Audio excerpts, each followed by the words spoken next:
How many bosses do you have? Well, as we have already pointed out in previous episodes, you have at least two, your immediate supervisor and your client or clients. In this episode, we discuss the important first meeting with your client.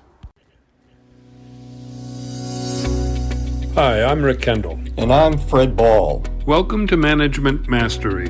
The purpose of these podcasts is to share what each of us has learned about good and bad management in our combined over 40 years of experience, both as managers and executive coaches. During that time, we've coached managers at every level in companies from Fortune 100s to brand new startups in all major businesses, including nonprofits, government, and education. So whether you're just starting in your first management position or are an experienced manager looking to strengthen your management skills, we know our podcast will be valuable to you. In this episode, we want to talk about your first meeting with a new client.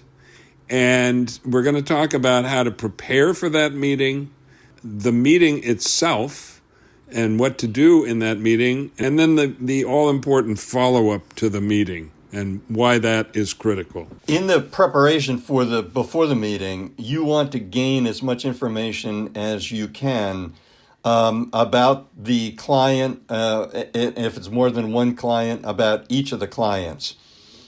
For example, will you be servicing an individual or a team? How long have they been a client? You want to find out as much personal as well as professional information about the person. And then when it comes to beginning to think about servicing the client, you want to get help from various people. You could get a reaction from your boss. You could get a reaction from your boss. You should get a reaction from your boss.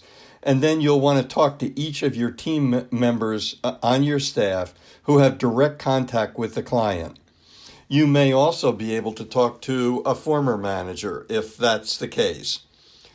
And you want to be sure that you begin to get some kind of a picture. What will happen is that when you talk to your boss, you'll get one perspective. And when you begin to talk to each member of your staff who has direct contact, you'll get slightly different perspectives, and you want to put those together. We've had situations where we've worked with someone and come on after that period of time where all they did was talk to the boss.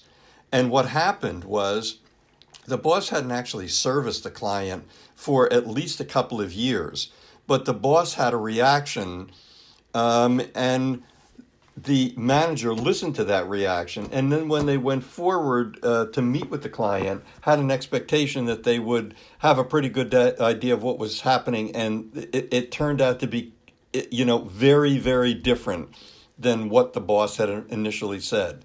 So you want to talk to as many people as you can, put your perspectives together, and come up with an idea. Then as it comes time to move forward to the meeting itself, you want to keep a couple things in mind. If the meeting is going to occur in your office, you want to make sure that it's clean and welcoming. You want to determine what your dress is going to be ahead of time. You want to get a reasonable amount of exercise on the way to the meeting to reduce any stress, and make sure that there'll be no noise interruptions. And obviously, you want to be on time. True, very true. When you do have the meeting, at the meeting itself, what's important to keep in mind is the old adage about first impressions last. So you want to go into the meeting with a positive attitude, a friendly approach, smile, firm handshake, eye contact, all of the good things. So you give the impression that you are looking forward to this meeting. When you meet the person, if you're meeting with more than one person, there'll be a leader, a key person. Obviously, you'll focus on them. And you want to make sure when you meet them, you say their name at least once, because it's important to remember that name. but you also want to greet everyone else in the if there's more than one, everyone else in the party that you're meeting with. Make eye contact with everybody and include them at least visually. And remember, your body language is going to say as much about your feelings about them as anything you say. You want to make every attempt to start off with a little small talk, what we call rapport building. You find if they've come to your office, do you have any problems getting here? Anything like that, to have a little bit of back and forth, non-business, ice-breaking conversation, if you will. Rick, on that note, you want to take your point about being humble is absolutely right on. And even though you've done the homework and you may think that you understand something about the client's business, you'd like them to explain from their perspective, their business, their points of view, what they're trying to accomplish, what their needs and desires are. And sometimes what you'll find is that there's new initiatives or they have some expansion plans that they're trying to get to down the line. No, yeah, that's totally right. And you, as we talked about, as Fred talked about, you've done your preparation, but you want to let them kind of set the stage. So you want to see the world from their point of view, even though you may have formed your own point of view, and you'll be looking for places where it's at your point of view of their business is at variance with what they're telling you. You want to know what are their priorities in general, and also as they apply to their relationship with you. And you want to ask, how are we doing? In a general sense, not what are we doing right, what are we doing wrong, but just how does the client initially respond to that question? How are we doing in terms of your business? If they only say good things and don't raise any negative issues, then you want to ask, well, what could we be doing better? What could we be doing more of? In other words, you're suggesting to them you're open to giving them better service. If they bring up weaknesses, then, the first question is just probe those. Don't be defensive. Don't push back. Don't argue right away. Listen to them. Ask respectful questions for clarity, not to dispute, but try to understand their point of view. I mean, your objective in this first meeting is to understand the world as they see it vis-a-vis your department. What would they like to have changed? What could you have done differently if they were unhappy? Their perspective on what it was that you could have done differently and how you could have done it. And again, you're just getting information. You don't want to push back. You don't want to argue. You don't want to be defensive at all. Your purpose in this meeting is to get as much information from them, good and bad, as you can. Rick, one of the questions that has come up with me a couple of times is that someone will say to me that they've heard from staff that there was some problem with the client. And initially, and the question becomes, should when meeting with the client, should that problem be brought up?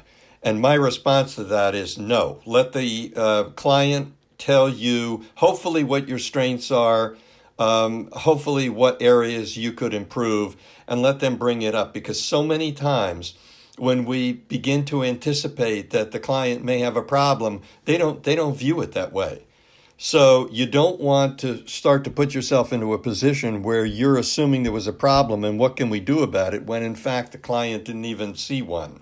No, I agree with that, and that's a very good point. But in conjunction with that, you also want to create the atmosphere that you are open to anything, especially negative feedback. Now, you don't have to ask for negative feedback per se, but you want to be totally non-defensive. So whatever the client feels they want to tell you, they feel free to tell you that.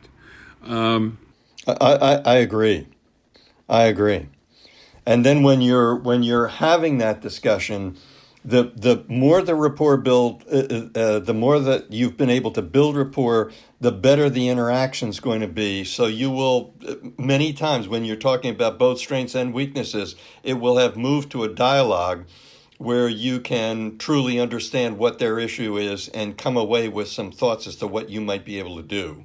Absolutely. I have, an experience where I was meeting with a client and we had been trying to sell them on a particular program and they were not buying it. And we had gone out of our way to design this program to meet what we had known historically to be the kind of traditional stumbling blocks in getting clients to adopt this program. And so at the end, I said, look, help me out here.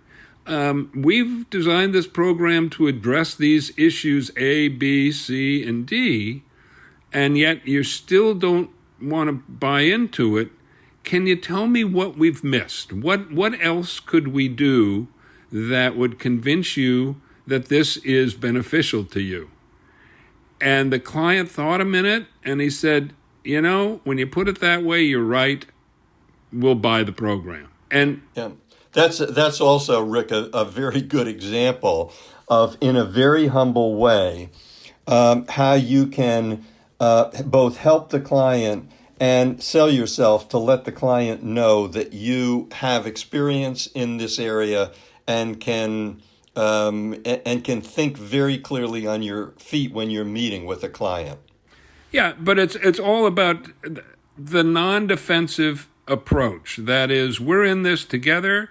We're here to serve you, and that's our number one objective: is to meet your needs wherever and however we can. So that's the atmosphere you want to portray in your meeting with the client. You want to create that atmosphere where they can say anything they want, and you're not going to push back, but you're going to listen. I agree. Yeah, it's forming that kind of relationship. Then if they've asked for specific things, you're going to ask if there are things you can't really respond to right then. Ask for some time. Say, let me go back and process this, what you've asked for and what you've told me, and get back to you with our response. Sometimes that won't be all, possible. In which case, you're going to want to try to find some sort of compromise. What can you do short term without having to discuss it with your management or whatever? So you try to find a compromise that will work for both of you. And then also, you want to get the details. How do they like to communicate? How do you contact them if there's an emergency where you need to get hold of them right away? And how is everyone going to hold everybody accountable for what you've agreed to? And then once you leave the meeting and you're thinking about following up, you first want to make sure that you take notes for yourself as to what you're doing. You send a thank you note fast to the client and tell them how much you appreciated some time to begin to get to know them and how you'll look forward to working with them. And then you get time to go back with your staff and sit down and talk about the notes that you've made and what you want to do going forward. One of the things that you new managers make that we see often is that there's a tendency to try and move. If there's 5 things that you need to do in order to help to improve the relationship with your client, you don't need to do all 5 of those things at the same time. As a matter of fact, if you try and take on too many things, what will often happen is that you won't do a great job in any of them. So if you can stage them, take the one that's the most important to the client and begin to work on that, but gather data so that you can see ultimately how you're doing, and then move on to your second and third and fourth and fifth things that you need to do. So in summary, go ahead, Rick. In terms of your thank you and follow-up email, it's important to outline what you see you've agreed to with the client, and if you're going to stage them, as Fred said, lay that out and ask, is this appropriate for you, and will this meet your needs on the schedule that you have? So you've communicated to them clearly your agenda for meeting the needs that were laid out in the meeting. Good point. And then in summary, what we've talked about here is the preparation that one needs before the meeting, the behavior in the meeting, and the follow-up after the meeting. We hope you have found this podcast useful and will come back again for more management mastery. If you have any comments about this or any of our episodes, or would like to find out more about our other services, including one-on-one coaching and group seminars for managers, visit our website at careercoachclass.com. Thanks for listening.